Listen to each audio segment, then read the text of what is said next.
warahmatullahi wabarakatuh. Salam sejahtera untuk kita semua. Pandemi COVID-19 membawa dampak kepada semua aspek kehidupan, termasuk dalam bidang pendidikan. Mendikbud Nadiem Makarim memprogramkan sistem pembelajaran jarak jauh secara nasional. SMP 3 Cikembar sudah mempersiapkan sedemikian rupa dalam menghadapi proses pembelajaran jarak jauh yang dilakukan baik oleh guru, siswa maupun orang tua. Ada beberapa langkah yang perlu dilaksanakan dalam mempersiapkan PJJ di SMP 3 Cikembar, mulai dari persiapan, pelaksanaan, evaluasi, dan refleksi. Berkat dukungan dan program dari semua stakeholder yang ada di SMP 3 Cikembar, kami sudah siap untuk melaksanakan kegiatan tersebut. Dengan catatan bahwa kombinasi pembelajaran luring dan daring itu bisa dilaksanakan sesuai dengan kondisi dan situasi yang memungkinkan di wilayah SMP 3 Cikembar. Demikian, wabillahi taufiq wal hidayah. Wassalamualaikum warahmatullahi wabarakatuh. PJJ di SMPN 3 Cikembar menggunakan model kombinasi daring dan luring. Langkah-langkah kegiatan dimulai dari tahap persiapan atau perencanaan, yaitu melakukan pemetaan kesiapan guru dan siswa. Selanjutnya, sekolah mengadakan IHT dengan tetap menerapkan protokol kesehatan. Guru yang berkompeten dalam bidang IT menjadi tutor sebaya bagi guru lainnya. Kemudian, sekolah membentuk TPK yang bertugas menyusun program kurikulum darurat sebagai acuan pelaksanaan proses PJJ dan melaporkan hasilnya secara rutin kepada kepala sekolah dan dinas pendidikan. Dalam tahap pelaksanaan, sekolah mengadakan sosialisasi program PJJ kepada orang tua siswa, sehingga guru dapat berkoordinasi dalam pengawasan kegiatan belajar siswa di rumah. Pada awal penerapan PJJ, sekolah menggunakan model daring, di antaranya melalui aplikasi WhatsApp Grup Kelas, Google Classroom, dan Zoom Meeting.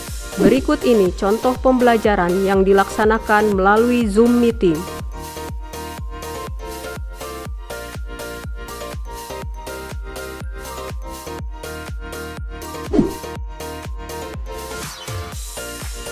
Dikarenakan letak geografis SMPN 3 Cikembar berada di lembah dan perbukitan, siswa mengalami beberapa kendala, di antaranya susah sinyal, tidak mempunyai HP, tidak mempunyai kuota, HP bukan Android, respon siswa yang rendah, dan beberapa guru belum menguasai IT.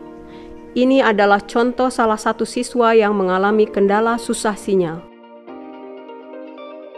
Hal tersebut mendorong sekolah untuk menggunakan model pembelajaran luring, yaitu dengan mengambil tugas dan menyerahkan tugas langsung ke sekolah dengan tetap memperhatikan protokol kesehatan. Berikut adalah contoh pengambilan tugas oleh siswa langsung ke sekolah.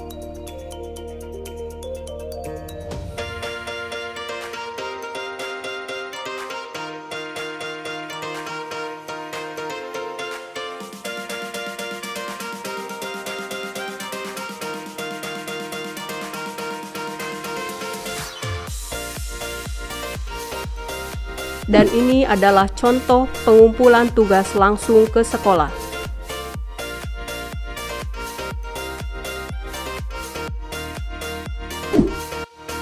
Selain itu, ada beberapa guru yang melakukan kunjungan langsung ke rumah siswa dengan membentuk kelompok belajar berdasarkan tempat tinggal yang berdekatan.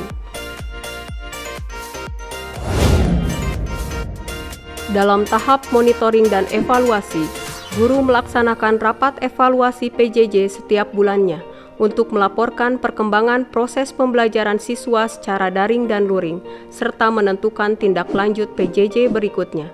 Selain itu, kepala sekolah pun melakukan supervisi pembelajaran terhadap guru untuk mengevaluasi proses pembelajaran yang dilakukan melalui Zoom Meeting dengan siswa di rumah. Berdasarkan pelaksanaan PJJ daring, dapat disimpulkan bahwa partisipasi siswa selama proses pembelajaran daring masih rendah, yaitu sekitar 40-60% untuk setiap tingkat kelasnya, sehingga guru pun mengalami kendala dalam melakukan penilaian. Hal tersebut mendorong sekolah untuk melaksanakan penilaian akhir semester dan ujian sekolah berbasis komputer di sekolah dengan telah berkoordinasi sebelumnya dengan pihak terkait. Kegiatan tersebut dilaksanakan sesuai dengan protokol kesehatan dan pengaturan jadwal kehadiran siswa dibagi dalam 4 sesi dengan jumlah siswa per kelompok sebanyak 50% dari setiap kelas.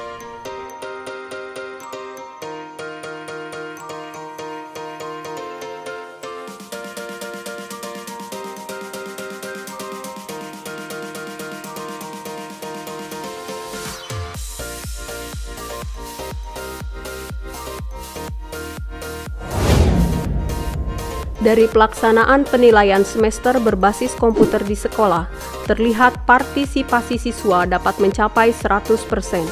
Selain itu, dari pelaksanaan PJJ daring pun telah dapat meningkatkan kemampuan guru dalam penggunaan media belajar online, sehingga IHT yang telah dilaksanakan dapat dikatakan berhasil.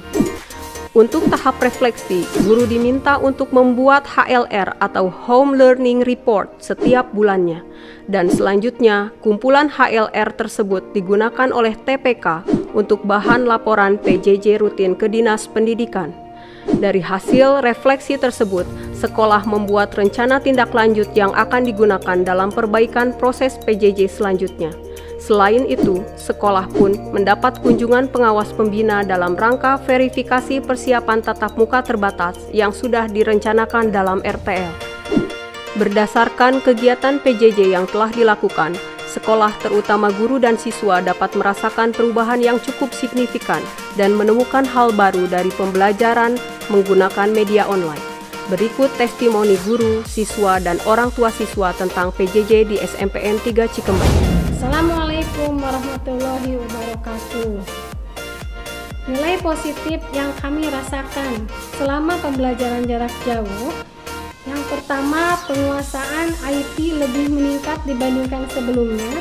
Yang kedua, kami dituntut untuk lebih kreatif dan inovatif dalam membuat bahan ajar kepada siswa. Adapun kendala yang kami hadapi dalam pembelajaran jarak jauh ini adalah kurang maksimalnya komunikasi antara guru dengan siswa, dikarenakan ada beberapa kendala. Ada beberapa siswa yang tidak memiliki HP Android, sehingga untuk beberapa anak yang memiliki kendala tersebut kami arahkan untuk melaksanakan pembelajaran secara luring. Sekian, terima kasih. Assalamualaikum warahmatullahi wabarakatuh. Saya sangat menyayangkan adanya metode pembelajaran ini, karena saya kadang-kadang merasa bosan karena harus belajar sendiri di rumah. Karena sebelumnya saya harus mencari tempat dengan kualitas sinyal yang bagus terlebih dahulu sebelum melaksanakan pembelajaran. Meskipun begitu, saya mengambil hikmah dari itu semua, karena pada saat saya belajar di rumah, saya lebih banyak menghabiskan waktu bersama keluarga, lebih banyak pula waktu untuk membantu orang tua. Dan selain itu, saya juga lebih paham sekarang tentang teknologi. Misalnya, sekarang saya dapat menggunakan Google Classroom, membuat email, dan lain sebagainya. Kadang pula saya merasa merindukan suasana kelas dan guru di sekolah. Semoga pandemi ini cepat berlalu. Bye! Menurut pendapat pribadi saya mengenai pembelajaran jarak jauh yang sudah berlangsung selama kurang lebih 1 tahun ini kurang efektif. Karena saya merasa bahwa anak saya tidak dapat mengungkapkan permasalahan atau kendala yang dihadapi secara terbuka dan langsung. Karena bagaimanapun komunikasi melalui telepon atau chat, pemahamannya tidak seperti bertatap muka langsung. Dan saya sebagai orang tua memiliki keterbatasan mengenai ilmu pengetahuan yang dipelajari anak saya. Untuk dampak negatifnya, anak lebih sering menunda tugas untuk dikerjakan. 2. Anak lebih terlihat santai dan tanggung jawab belajarnya berkurang. 3. Anak lebih ketergantungan terhadap handphone. Sedangkan untuk dampak positifnya, secara kognitif, anak memang lebih berkembang dan lebih luas secara wawasan pengetahuannya, karena mampu menyerap dari berbagai sumber informasi yang tidak hanya satu sisi. Sekian dan terima kasih.